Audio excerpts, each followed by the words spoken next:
Assalamualaikum warahmatullahi wabarakatuh. Perkenalkan, nama saya Rifki Tripambudi, NIM A701171120. Di sini saya akan menjelaskan tentang UTS nomor 2 tentang pengamanan jaringan komputer dan bagaimana seorang pembobol itu bisa masuk ke dalam perusahaan atau data-data yang diambil. Keamanan jaringan komputer adalah proses untuk mencegah dan mengidentifikasi penggunaan yang tidak sah dari jaringan komputer. Nah, tujuan dari keamanan jaringan komputer itu untuk mengantisipasi resiko jaringan komputer berupa bentuk ancaman fisik maupun logik, baik langsung ataupun tidak langsung, yang mengganggu aktivitas yang sedang berlangsung dalam jaringan komputer. Elemen utama pembentuk keamanan jaringan komputer yaitu firewall atau tembok pengaman, baik secara fisik maupun maya, yang ditaruh di antara piranti dan layanan jaringan yang digunakan serta orang-orang yang akan berbuat jahat.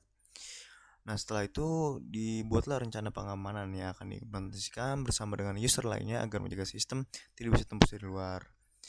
Untuk ancaman keamanan jaringan komputer itu ada fisik. Fisik itu pencurian hardware komputer, kerusakan pada komputer, wiretapping, dan bencana alam. Kalau misalnya logiknya itu kerusakan pada sistem operasi atau aplikasi, terjadi virus dan sniffing. Banyak beberapa bentuk ancaman jaringan komputer yang biasa ditembus oleh beberapa hacker-hacker atau orang-orang yang iseng lah. Dengan sniffer, peralatan yang dapat monitor proses yang sedang berlangsung, spoofing, penggunaan komputer untuk meniru dengan cara menimpa identitas atau alamat IP, remote attack, segala bentuk serangan terhadap suatu mesin di mana penyerangan tidak memiliki kendali terhadap mesin tersebut karena dilakukan dari jarak jauh di luar sistem jaringan atau media transmisi. Yaitu hull atau kondisi dari software atau hardware bisa diakses oleh pemakai yang tidak memiliki otoritas atau meningkatkan tingkat pengaksesan tanpa melalui proses otorisasi, atau biasanya disebut ada celah-celah bolongan lah di suatu perusahaan tersebut. Pricking, perilaku menjadikan sistem pengaman telepon melemah. Hacker ini orang yang secara diam-diam mempelajari sistem yang biasanya sukar dimengerti untuk kemudian mengolahnya dan men-share hasil coba yang dilakukannya. Kalau cracker itu orang yang secara diam-diam mempelajari sistem dengan jahat, muncul karena sifat dasar manusia yang ingin membangun, salah satunya merusak. Ciri-cirinya cracker itu dia itu bisa membuat program C, C++, Perl, TCP/IP, menggunakan internet lebih dari 50 jam per bulan. Ya, bisa menguasai sistem operasi Unix atau VMS. Dia itu komunikasinya, melakukan aksinya itu nggak ada batasan waktu ya. Malam hari pun juga bisa dimungkinkan gitu. Karena pagi pun bisa, namun mungkin komunikasinya akan padat. Tapi dia rata-rata memilih malam karena komunikasinya nggak padat. Jadi juga banyak juga tim-tim IT-nya mungkin lengah ya. Jadi nggak diketahui ada orang yang masuk gitu ke file-file atau keamanannya. Dia itu bisa karena petualangan, mencari keuntungan sendiri, mencari perhatian, atau alasan politis. Nah, itu karenanya kenapa sih bisa kayak gitu? Penyebab resikonya kelemahan manusia, human error, perangkat keras komputer. Nah, kelemahan sistem operasi jaringannya itu masih lemah. Sistem jaringan komunikasi juga lemah. Banyak ya metode penyerangannya, kayak DOS, eavesdropping, malware reading, mask tampering. Nah, kalau misalnya kategorinya itu ada interruption, yaitu suatu sistem diserang sehingga menjadi tidak tersedia atau tidak dapat dipakai oleh yang berwenang. Contohnya perusakan atau modifikasi terhadap piranti keras atau saluran jaringan.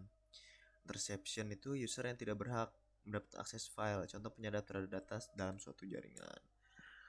Nah, terus ada modification, user yang tidak berhak tidak hanya mendapatkan akses tapi juga bisa mengubahnya. Contohnya perubahan pada file data, modifikasi, mengambil data yang itu tidak bisa jalan semestinya. Untuk fabrication, user yang tidak berwenang menyisipkan objek palsu ke dalam sistem. Bisa aja mengirim pesan-pesan berupa pesan apapun itu yang bisa dipalsukan kepada orang lain. Caranya itu yang membuat tingkatan aksesnya. Kita ngebatasi jaringannya untuk orang-orang itu, memperkecil peluangnya bisa biar tidak tembus. Nah, biasanya kita ngebuat firewall gitu, batasan login, jumlah usaha login, tingkat akses yang diberikan. Terus mekanisme kendali akses, melakukan user authentication, yaitu masa pemakai ketika login.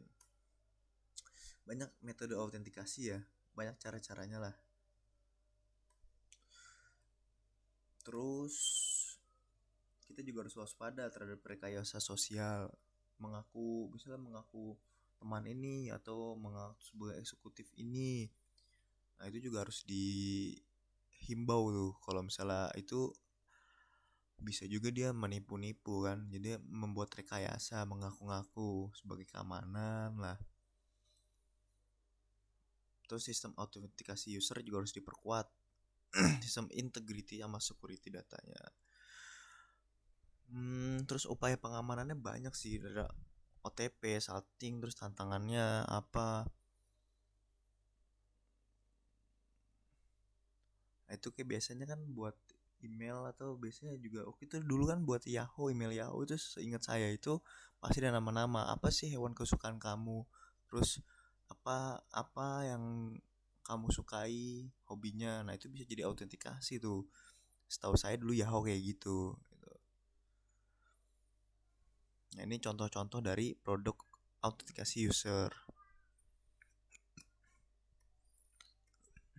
Nah, konsep firewall itu yang tadi bisa itu adalah sistem atau sekelompok sistem yang menerapkan kebijakan kendali akses antara dua jaringan. Secara prinsip, firewall dapat dianggap sebagai sepasang mekanisme memblok lalu lintas dan mengizinkan lalu lintas jaringan. Firewall digunakan untuk melindungi jaringan Anda dari serangan jaringan pihak luar. Firewall tidak dapat melindungi dari serangan yang tidak melalui firewall, serangan dari seseorang yang berada di dalam jaringan Anda. Terus secara konseptual terdapat dua macam firewall, itu network level dan application level. Network level itu didasarkan pada keputusan mereka pada alamat sumber, alamat tujuan, dan port. Kalau application level itu biasanya adalah host yang berjalan sebagai proxy server yang tidak mengizinkan lalu lintas antar jaringan dan melakukan logging atau auditing. Nah, ini istilah-istilah dari firewall. Host, suatu sistem komputer yang terhubung pada suatu network. Based on host, sistem komputer yang memiliki tingkatan sekuritas yang tinggi. Mengapa? Karena sistem ini rawan sekali terhadap serangan hacker dan cracker, karena biasanya mesin ini diekspos oleh network luar internet dan merupakan titik kontak utama para user dan internal network. Mungkin itu saja yang bisa saya sampaikan dari pertemuan kali ini. Kurang lebihnya mohon maaf. Assalamualaikum warahmatullahi wabarakatuh.